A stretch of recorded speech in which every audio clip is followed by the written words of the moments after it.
So often as Christians, the Lord just wrote it right there for us. It's not complicated, right? The fruit of the Spirit, right? Love, joy, peace, goodness, kindness, mercy, patience. He knows that we're a little dense, so he said, I'll write it down for you.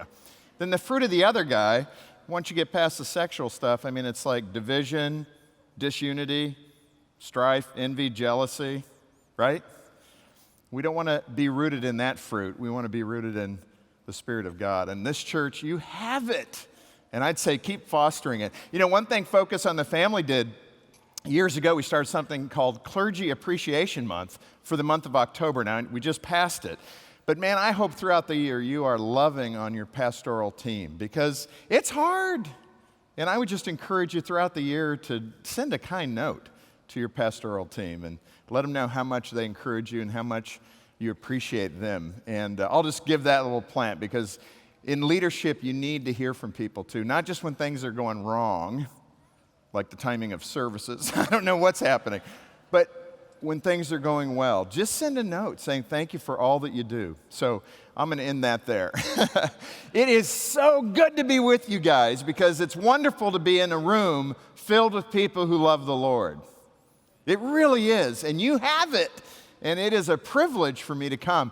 To end the football story. Now, Pastor David was the left tackle of his football team. I love the left tackle as a quarterback because those are your blind side tackles, right? When you drop back for a pass, you can't see what's coming back here. And if he's not doing his job, you get creamed.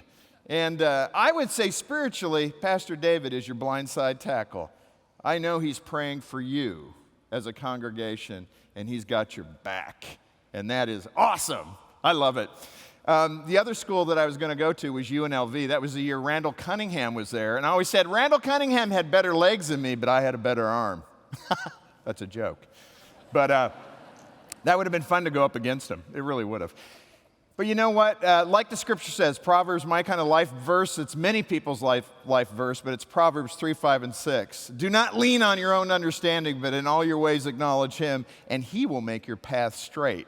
I'll tell you what, when you're all alone as an orphan kid, that's hard to embrace because you don't really see how it's going to work out. And that's part of it. Before I get into my story, though, I want to tell you I'm not a perfect person. Did you guys have any doubt? Just call my wife. I love doing the radio program. I had Gary Chapman on once, and I get home, I'm all excited because I can say to my wife, Jean, hey, today let's spend 20 minutes just having tea together, and I want to hear how you're feeling. And she'll look at me and go, who did you interview today? I remember one time I came home, and Gary Chapman had said this on the broadcast as we're talking, and he said, here's one thing I'd encourage you to do, Jim and everybody listening, the 3 million people listening. He said, go home and say to your spouse, what's one thing I can do to help our marriage? And he said, be careful, don't reverse it. Don't go home and say, here's one thing you can do to help our marriage. What's one thing I can do? So I went home and did that with my wife, Jean, and she said, I can think of 2. It's like she had the list already to go. And one of the first things she told me was, with the boys, with our kids, you'll say during the week, it's like you'll say, let's go to Disneyland. And we're in Colorado, and my wife grew up about 5 minutes from Disneyland, and her family's all out there. And so I would say, hey, this weekend, let's go to Disneyland. My boys would go, yeah, Dad, that's a great idea. And then Jean would go, we can't go to Disneyland this weekend. We got this to do and this to do.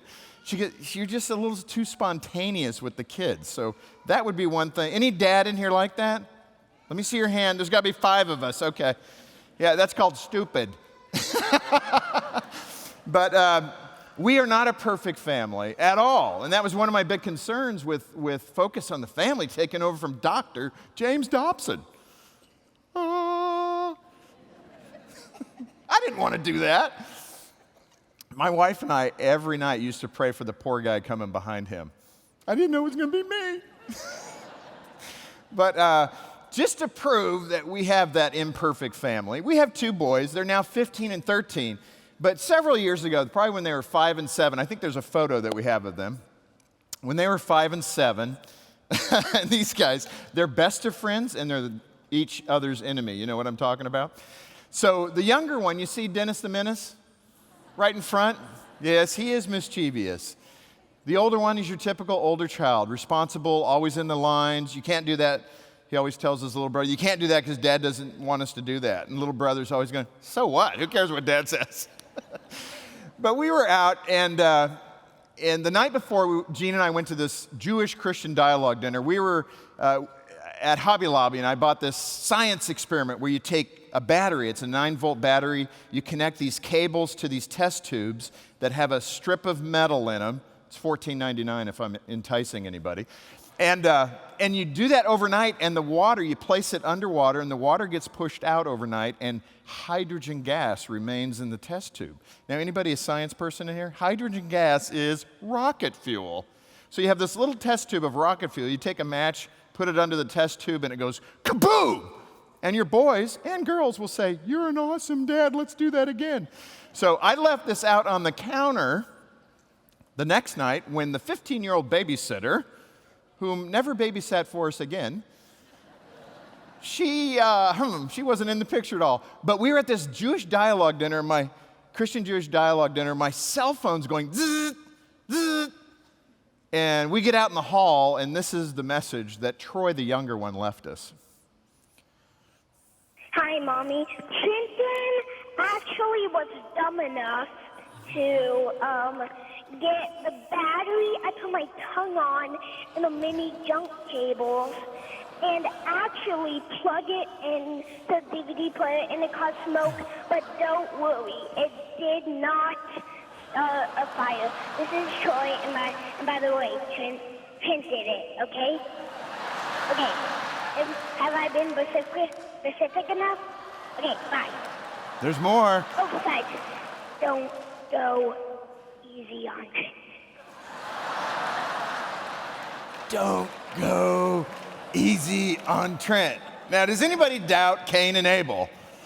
This is it. I mean, this is the modern day version of this, and they're going at it all the time. I got home, Gene and I got home, and to add insult to injury, Troy, the little brother, kept telling Trent, the big brother, Dad's gonna kill you when he gets home, which I would not do. And but little mischievous Troy. And so Trent's hiding from me, and I had to go find him. He was in this closet, deep in the closet. And I'm going, Trent, where are you? He comes out and he goes, Troy said you're going to kill me. I said, no, high-five me. I said, just don't plug anything in the wall next time, okay? He goes, all right, okay, Dad. Gee, these kids. But I'll tell you what, one of the things I want to be is a good father. Because I didn't have that guy. I didn't have a good father. And I'm sure many of you have a part of my story too. For me, taking over from Dr. Dobson, he would talk about his family not being perfect, but it was really good. He talked about all the wisdom he learned going hunting with his dad and being in the blind and just talking over things as a 9, 10, 12-year-old. And how much he learned from his mom in parenting, Dare to Discipline, which he wrote. He said, most of that's from my mom, not from USC. And I would always long for that. I always thought, what an awesome upbringing, what a great foundation. And many of you come from that kind of world too. And that's part of your testimony. And I'll tell you what, I've come to the conclusion with testimonies, they all belong to the Lord, don't they? They're His story in us. Some of us just got short straws, right? But they're His stories. He died for each one of our testimonies. His blood was spilled for that testimony. So what I want to share with you is in part what happened with me. So as a 5-year-old, my dad was an alcoholic, typical dysfunctional family. Anybody come from a perfect family in here? I had one, in all the time I've spoken in the last 15 years, I've had one guy put his hand up. I was like, you don't have an Uncle Harry? Someone in your family's got to be crazy. And but I was from a typical dysfunctional family. My dad was that alcoholic. My mom had not had a drink since she was pregnant with me. I have 4 older brothers and sisters, 2 older brothers and then 2 older sisters. Mike, who's 10 years older than me, and then Dave, 9 years older than me, and Kim, 7 years older than me, and then Dee, 6 years older than me. And I was the oops baby. Anybody the oops baby in here? Who's the accident? Let me see your hands. Wave. You were an accident. Don't you like being introduced like that? My mom would always say, oh, this is Jimmy, our accident. I'm like, come on. They think it's cute. I'm going, why? But we kind of muddled along, and when I was 5, my dad was in the house. He was drunk. He was sitting in a chair, a recliner. I'll never forget it. I could see all the colors in my mind. In that moment, your body, it's amazing the capability that God has built into us, and those memories are just seared into your heart because of the chemical, your brain's on fire in those moments because it's uncertain. It's fight or flight. And there I was, and my dad had a hammer in his hand, and he was beating the ground with it and putting holes in the wall, and then sitting in the chair, drinking his big jug of wine and saying, I'm going to kill your mother when she gets home. Thankfully, my mom did not come home. My brother snuck out, called the police. The next thing I know, I'm in the bed, my mom and dad's bed, the cover's up under my neck, because at 5, covers protect you from everything, don't they? They're like Superman's shield, And this police officer walked into the bedroom. He put his hand on my chest, I think to see if I was breathing. And he said, are you okay? And of course, as a 5-year-old, I responded with a lie. Yes, I'm fine. Why? Is there something happening here in our house? I don't notice anything. You could leave now. And he walked out the door, and I thought, I'm not staying here. I followed him out the door, out to the front yard where they had handcuffed my dad, put him in the squad car. He took off, and the next day we were on the move. My mom packed us up. We moved from house to house. I lived in 27 homes by the time I was a junior in high school. Some with my mom, many without.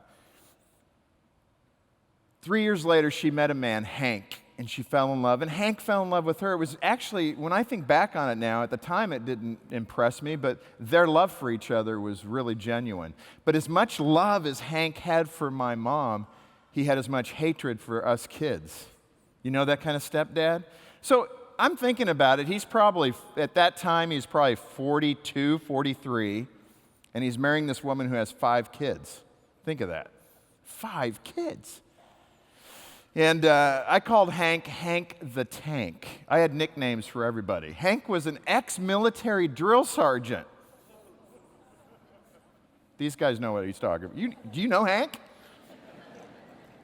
So Hank used to do the white glove test. Literally, white glove on Saturday, go through everybody's bedroom, and if there was dust on his glove, you had to re-clean everything. I left my jacket out on my bed one time, and he made me hang it up 500 times.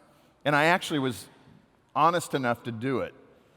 1, 2, and he was in the kitchen. He was a gourmet chef as well. That's what he did professionally.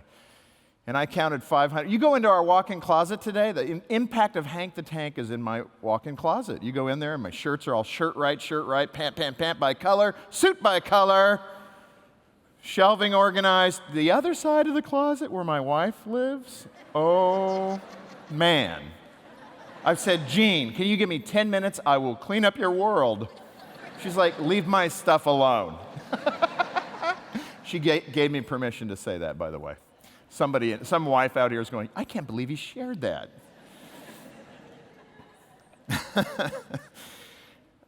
So there I was, this little 9-year-old kid, and Hank was brutal. Mike was 19. He had joined the Navy. My brother Dave was 18 and 17 and 16 on my sisters, and then there I was. And my mom was getting ill, and I thought she had maybe a cold. Nobody talked to me. Nobody really talked to the other siblings. But I remember Hank would lock her in the bedroom and tell me, don't go in there because you're going to wear your mother down, so leave her alone. And he would lock the bedroom door, so I couldn't get in there anyway. I went weeks in my own house not seeing my mother. Is that a crazy thing?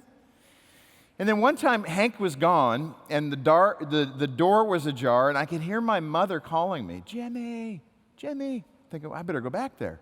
So I go back to the master bedroom, and there was my mom, and I hadn't seen her in a while, and she was really skinny and looked frail, but I didn't understand. I'm only 9. And she said, I want you to do a special project for me. Can you go to the store and buy my favorite flowers and plant them in a flower box outside my window in the bedroom? She had a walkout area off the master bedroom, and there was a flower box out there. And I said, I'd love to. She goes, go get a pen and paper, and I'll tell you my favorite flower.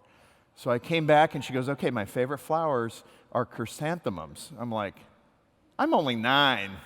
I mean, roses. Okay. So I spell it out, and I go get them, and I plant those flowers. It was early March, and in Southern California.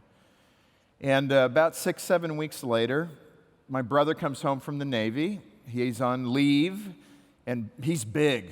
I'm the smallest in my family. My brother Mike is 6'5". My dad was 6'6", and he's 290, played college football, big guy.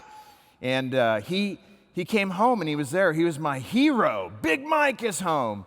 And Dave was called into a bedroom with Mike and came out crying, and Kim was called into that bedroom and came out crying, and then Dee went into the bedroom and came out crying, and then my brother Mike stuck his head out of this room and said, Jimmy, I need to talk to you. And I'm going, I don't want to go in that room. I'm not stupid. So I go into the room, and Mike sets me on his knee, and he says, I don't know how to tell you this, so I'm just going to say it. Mom is dead. Mom is dead? What? It was like my world ended. Mom was everything to me. She was everything to me, like most people. Your mom is everything to you. And to have her dead, what does that leave us with? Hank? Hank the Tank? What do we do? Well, 3 days later, we're at the funeral. And thank the Lord for our neighbors, the Hope family. That's right, H-O-P-E. We referred to them as Grandma and Grandpa Hope. They weren't our blood relatives, but their daughter was my mom's good friend. And my mom was a backslidden Catholic. We were CEO Christians. You know what that is? It's Christmas, Easter only. That's kind of how, Pastor David knows the folks. Your church is stacked with people on Christmas and Easter. That was our family, and the Hopes would take us. But the Hopes went down and said to my mom, Jan, do you know the Lord Jesus Christ? And she said, not the way you do. Do you want to? Do you want to be saved from your sins and live in eternity with the Lord? She said, absolutely. And they led her in the sinner's prayer about 24 hours before she died. So we go to the funeral. We come home. Hank had sold all the furniture, and it was our furniture. You know what I mean? When you're a step family, you know what I'm saying. That wasn't Hank's furniture. He sold our furniture, and he kept the cash. And we had a few boxes in our living room of stuff. I had my 4 headless G.I. Joes and a few clothes. But he just put it right in some boxes right in the middle of the living room. We get home from the funeral. He comes out from the back master bedroom with 2 suitcases packed, and he looked at us and he said, I can't take the pressure, I'm leaving. I'm thinking, I'm 9 years old, I can't take it, what do I get to do? And then Mike, about 2 hours later, my hero, Big Mike, hugs me and said, I got to go back to my ship, we're leaving for Vietnam tonight. I'm so sorry, Jimmy, I'll be back in about 6-8 months. So Dave had an idea, my brother Dave. He said, I know a family I think will take us in. Okay. Their name was the Real Family. I'm not joking. So the Hopes lead my mom to the Lord, and the Real Family do foster care. He lived on disability. They lived on 5 acres in Morongo Valley, California, about 30 minutes from Palm Springs in the hot high desert. We were coming from L.A., Long Beach. They had chickens, and they grew vegetables. The first couple weeks I was there, Mr. Real, and I'm grateful that they said yes. We needed something. I just didn't know how bizarre it would turn out. So we're at this foster family. First couple weeks I'm there, he was dressing a chicken. He was a butcher by vocation. And so they had literally probably about 50 chickens, and that's what they would eat. I just never seen a chicken's head cut off before. And Mr. Real's going, Jimmy, come on over here, Jimmy. You got to learn how to chop off a head of a chicken. I'm going, I really don't want to do that. But he did it, it was the old stump on the tree, and he got it there and handed me the hatchet. I think I did this. I'm grateful I didn't take his arm off. Then I just looked back, and it was traumatic. I mean, it's a good thing. I'm all in. I hunt. But at 9, and I just lost my mom like 2 weeks before, that wasn't what I wanted to be doing. I was trying to figure out where am I going and what's going on. So we lived at the Reel family, They had 4 sons. Dave Reel was 18. That year he married his 42-year-old cousin, Maggie. These guys are sharp, Pastor David. Thank you for that reinforcement. I was 9 going, I don't think that's how it's supposed to work. And I'll tell you, honestly, the next thought I had was, I'm not getting married. I have no cousins. Nobody had talked to me yet about, how that all worked. So I'm thinking, you marry your cousin, and the stork brings the baby. Thinking, oh, how nice. So I'm just there at the Reels. I'm in 4th grade, Mr. Todd's class. I was so lonely, so desperate. The other 3 sons, Paul Reel was my brother's friend. Then Gary Reel was struggling with homosexuality. He died of AIDS in 1982, one of the first people to die of AIDS. And then Marky was 8 years old, and Marky used to steal my 4 headless G.I. Joes. I mean, it wasn't like I had a big inventory. And he'd put them in his drawer, and I'd go to Mr. or Mrs. Reel, and I always addressed him as Mr. or Mrs. Reel, and I said, Marky's taken my stuff. And they said, not our Marky, Jimmy. You're just not fitting in with our family. Oh, I'm so sorry I'm not thief. I'll try arson, and that way will you like me more? I mean, it was bizarre. It's not like, there was any doubt. They're in his drawer. And I'm sitting here thinking, I'm 9 years old, and I got this figured out better than every adult that I can see in my life. And this social worker came to meet us. And my brother Dave and I were at the table. The Reels were excused. I don't know where Denise was. And the social worker sits with us, and she was a very wise woman, a much older woman. She was probably 25. And I did have a little 9-year-old crush on her. I thought she was cute. And she sat there across from me, and she looked at me with a smile on her face, and she said, we have a problem. I thought, finally, an adult that gets it. And she said, Mr. Reel said you tried to kill him. I was like, what, me? And she's going, yeah, but he said you tried to push him off a cliff. And I'm 9 going, but we live in Morongo Valley. I mean, it was the weirdest thing. And I think, again, I want to be cautious because I want to say it was nice of them to keep us together. And it's hard. And I'm sure we were a pain in the neck, too, because we weren't all together emotionally. I mean, we were struggling. I just lost my mom, and Hank left, and all that stuff that was going on. But I did want to be a good kid. I was going to school. I was, trying to do the best I could do, playing sports and all that. And I would walk out of Mr. Todd's class and just cry in that 4th grade. I would just cry on that sandhill. All the kids were still in class. I'd just walk out of his class while he's talking. And I think he knew enough to say, let him go. He never said it, but he let me go. And I'd walk out and just sit in the playground and cry and cry. And Mrs. Bandy, the school nurse, would come out, put her arm around me and say, Jimmy, it's going to be okay. It'll be okay. I'm going, what? You're not going home to the Reel family.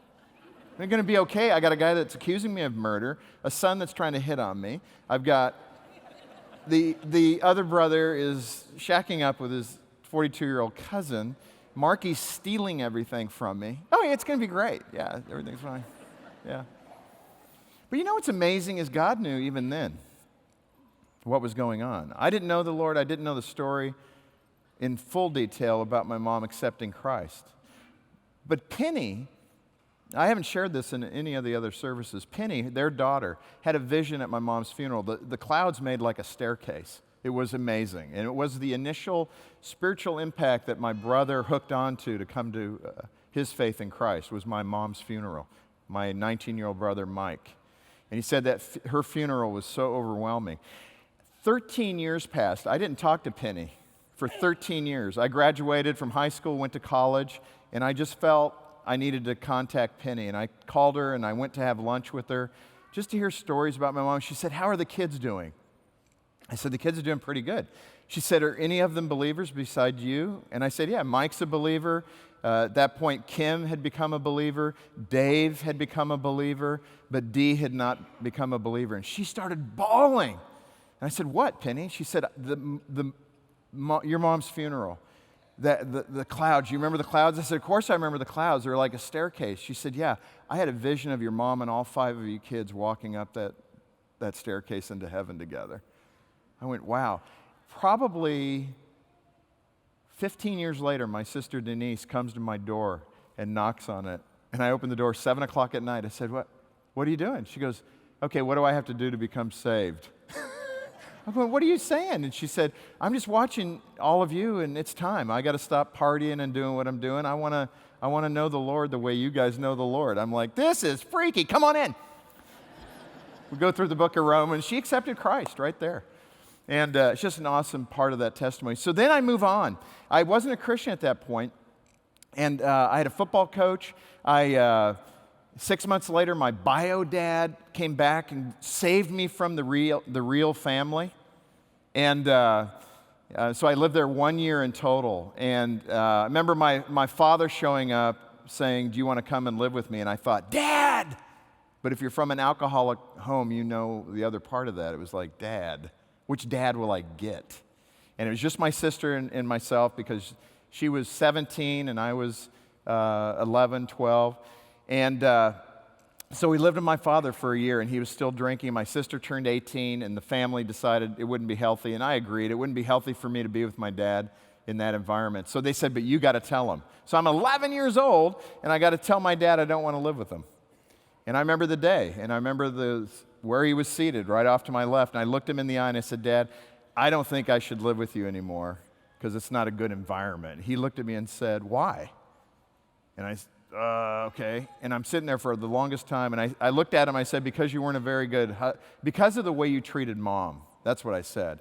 And he stood up and said, you're right, I wasn't a good husband and I'm not a good father. And he walked across that room and he hugged me. And then 4 months later, he died. That was the last time I saw my dad, was that hug. And that's probably one of the greatest regrets I have in my life, that we weren't able to mend our relationship. But then I moved in with my brother, Dave, who was 20, and he was married to a 16-year-old girl. So I moved in with them, and she was my mom. I was now 12 and my 16-year-old mother. I don't know how that works. So junior high, high school, I'm playing football. I would actually, Friday night, I'd say to my brother, when do you want me to come home? And he'd say, I don't know, 2 or 3 in the morning's okay. Seriously. And I'd say, I'll try to stay out that late. I mean, I don't know how, and it was just in that environment, the Lord just had the scruff of my neck, I'm telling you what. I could have made so many bad decisions, but the Lord kept me close to Him.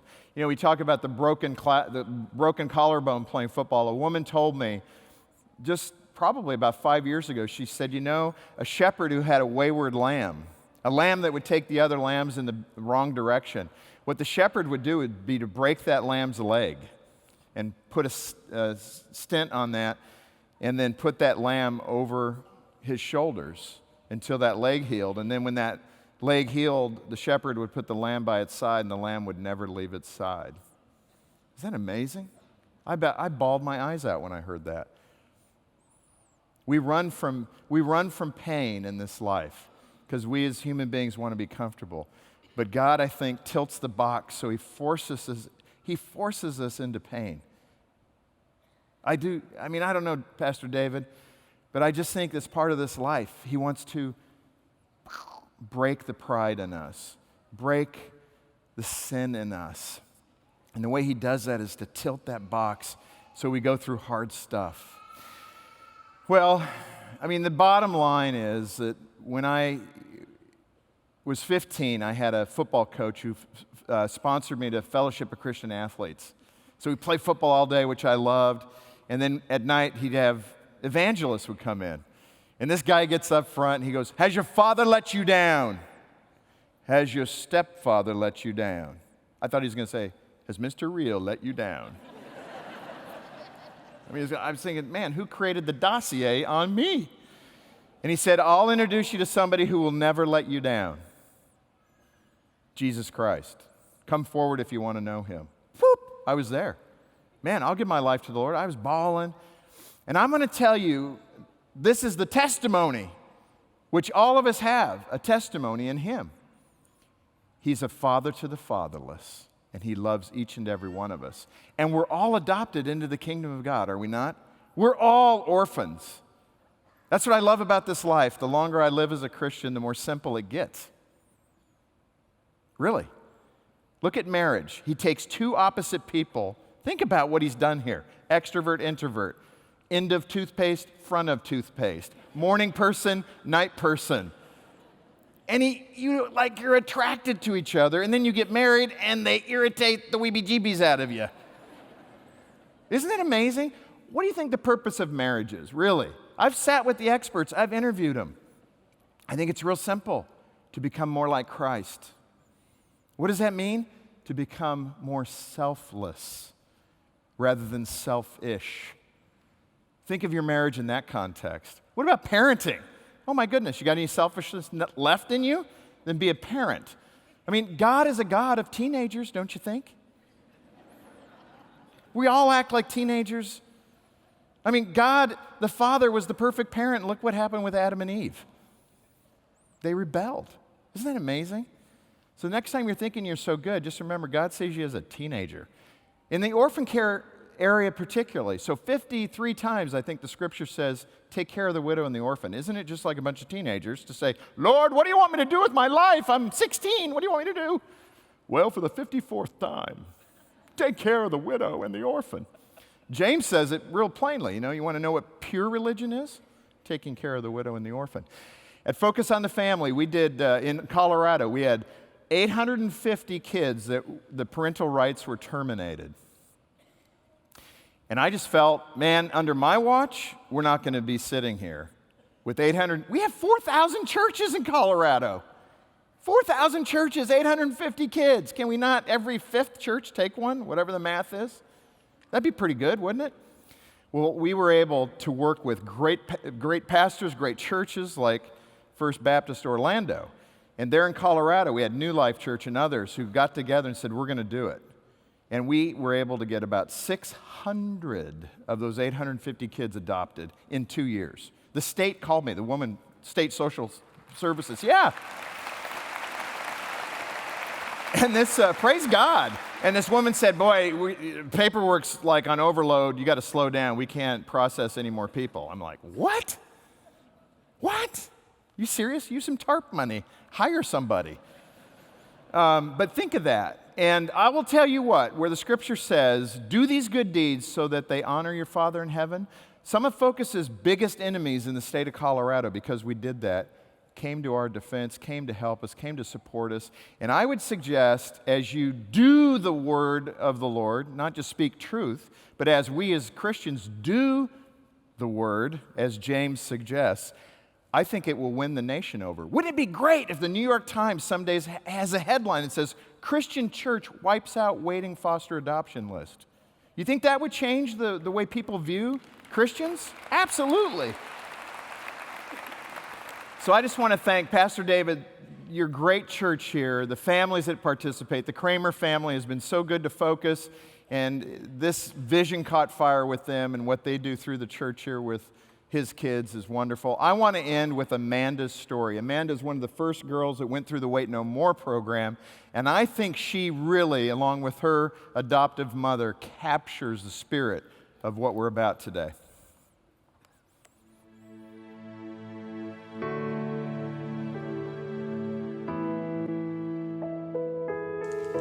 I grew up in New Jersey, so we fluctuated between here and New Jersey back and forth because my biological mother didn't really like being with her dad, so she would take us kids and then our dad would come back and take us back, and she would come back with us, and we lived on the streets, we lived in shelters, we lived in a van. It was just our normal. We got beat all the time, so growing up that way, it was normal to us.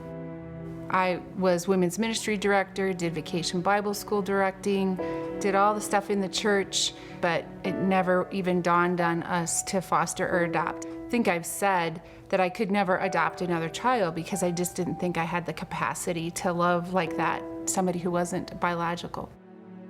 I knew there was something wrong with the way our dad was treating us and abusing us and, beating us with belts, using guns to threaten us.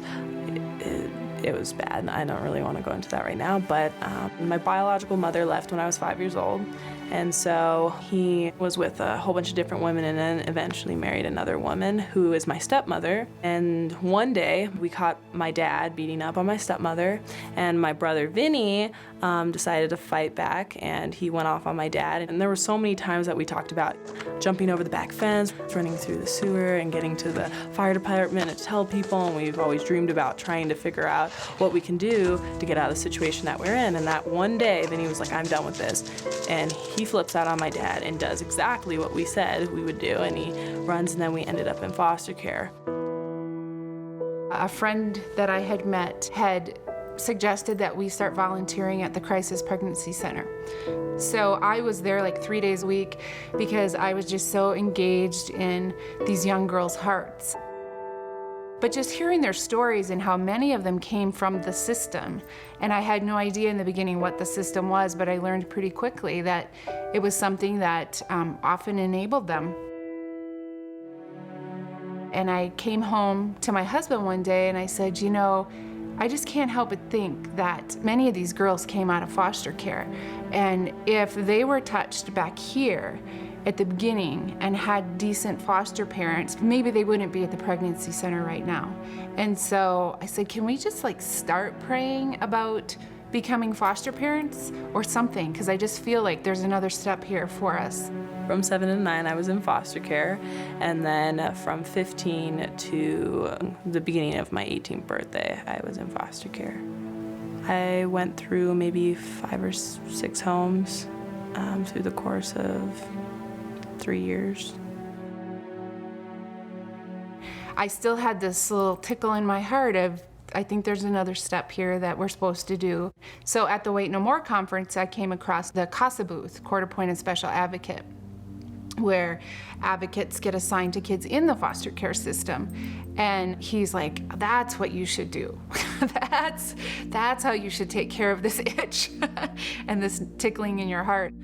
Gail was my CASA worker from the beginning, so she would try to talk to us and be like, I'm here to help you be your voice in court. I'm here to help you with money for things that you need. Just let me know. And it was more like she was, I did not like her, and I told her that to her face. I was like, I don't like you. I said, I don't like any of you guys. And I said, you guys are gonna try to break my family apart. Over time, there was different social workers. They were constantly changing. I think I was on my 5th home, and after 2 years of being in foster care, Gail was like that one constant in my life.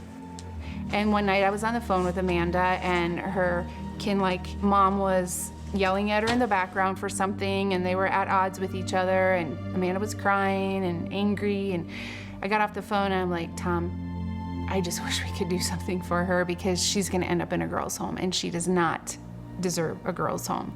She just needs somebody who understands her. For me, it's hard to trust people. And so with that time and knowing that she was constantly gonna be there for me, as a CASA worker, she was like that. And so I started loving her. Little did I know that. I look back at it now, but I did. That night, I just tossed and turned all night, arguing with the Lord about bringing her into our home and why we couldn't do it. We had 2 teenage boys, and how could I bring a Latino female girl into this home? And he just said, I got this, Gail. This is what I really want you to do. And then my mom was like, well, honey, I'm sorry I can't be your CASA worker anymore. She's like, I'll be here for you as a friend. And she left, and I just started bawling my eyes out. And I was like, this is crazy. I said, she's like that one person who's always there for me. And she said she would never leave, and there she goes, and she's walking away. And so when she did that, I was crushed. And my brother Rob comes over and hugs me. He's like, everything's gonna be all right. We're gonna find another CASA worker who will be better. And I was like, no, we won't. I'm going to my friend's house, driving there, and the song Beautiful by Mercy Me came on. You were beautiful. You were made for so much more than this. If they only knew your heart, they'd know too much. And I just was bawling. And I call my husband, I'm like, you gotta listen to this song. I just really feel like it's what the Lord wants us to give Amanda. Do you know it? Get it on the internet, listen to it. And he's like, I know it. I know the song. I don't need to listen to it. Do what you gotta do. I think it was two weeks later, Gail gives me a call and she's like, well, the reason why I can't be your CASA worker is because I am gonna be your foster mom. And then we went and visited this room and this house, and she was like, this is where you're gonna be sleeping. And I was like, oh, this is awesome. It was definitely a blessing to actually happen. Gets me all excited.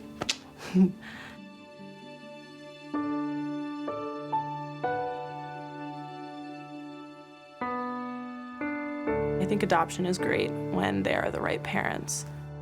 If you just throw rules at a child, you're never gonna reach them fully. And I think that's also an important thing, is to figure out what it is about that child that needs change, that needs to be fixed, but do it in a way that once you understand the child, that will be in the best interest for them.